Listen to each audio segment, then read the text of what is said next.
नमस्कार। जिंदगी में कई बार ऐसे मौके आते हैं जब जीत या हार मायने नहीं रखते। उससे भी बड़ा हो जाता है सही और गलत का सवाल। क्या सही है और क्या गलत है? ऐसे समय में हमें ये तय करना होता है कि हम मुश्किल रास्ता चुनेंगे या आसान रास्ता।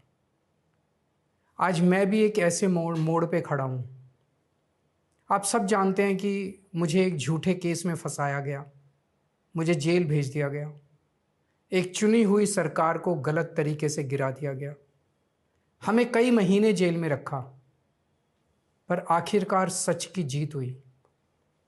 27 फरवरी को अदालत ने मुझे पूरी तरह निर्दोष घोषित कर दिया।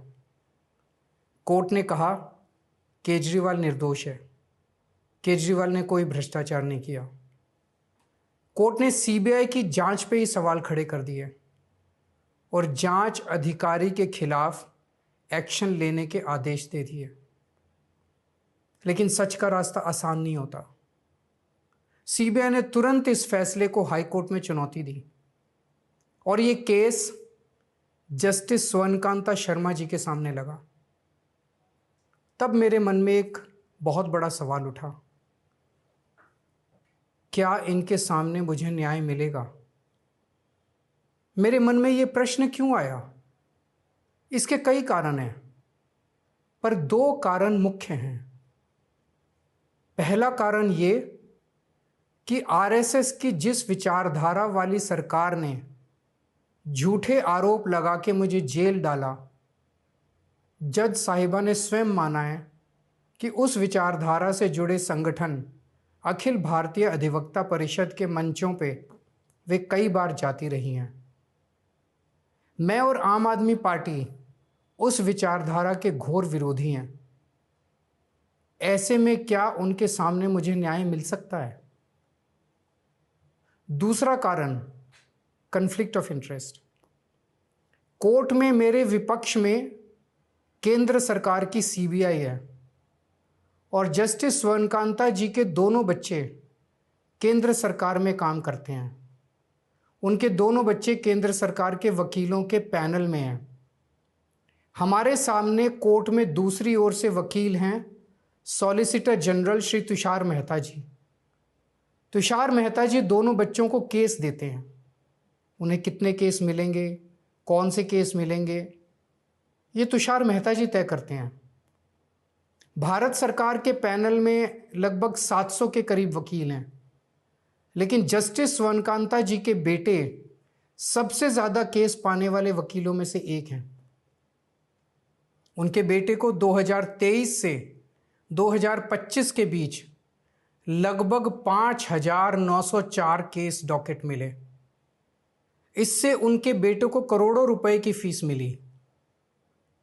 आज की तारीख में उन बच्चों का भविष्य और कमाई दोनों काफ़ी हद तक तुषार मेहता जी पर निर्भर है।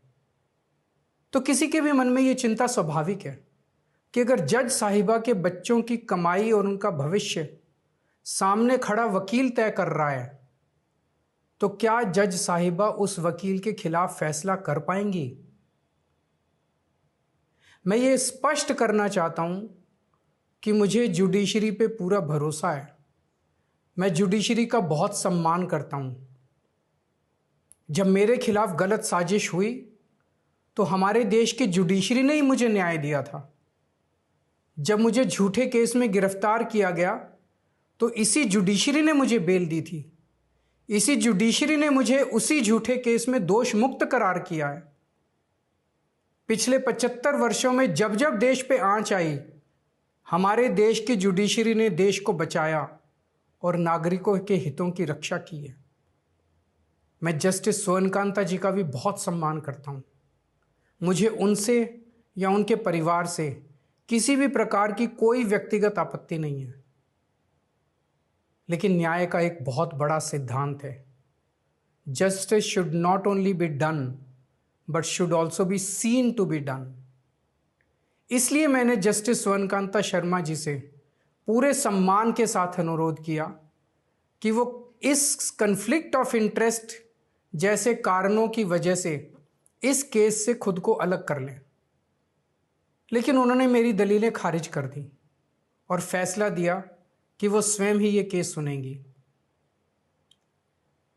आज मेरे सामने सबसे आसान रास्ता है कि मैं उनका आदेश मान लूं और एक बड़ा वकील खड़ा करके उनके सामने अपना केस लड़ूं। पर यह मुद्दा अब सिर्फ मेरे केस का नहीं है, बल्कि आम लोगों के न्याय प्रणाली पर भरोसे का है। ऐसी दुविधा के मौके पे बापू ने हमें सत्याग्रह का रास्ता दिखाया। बापू ने कहा था कि जब भी किसी अन्याय का सामना करो तो उसका पहला कदम विरोध नहीं बल्कि बातचीत होना चाहिए। अपनी बात अन्याय करने वाले के सामने पूरी विनम्रता के साथ रखनी चाहिए और उसे सुधारने का पूरा मौका देना चाहिए। सारी कोशिशों के बाद भी अगर न्याय ना मिले तो अंतरात्मा की आवाज़ सुनो। यदि अंतरात्मा की आवाज़ कहती है कि न्याय नहीं हुआ तो शांति और विनम्रता के साथ सत्याग्रह करना चाहिए। फिर उसके जो भी परिणाम हों वो सहर्ष स्वीकार करने चाहिए।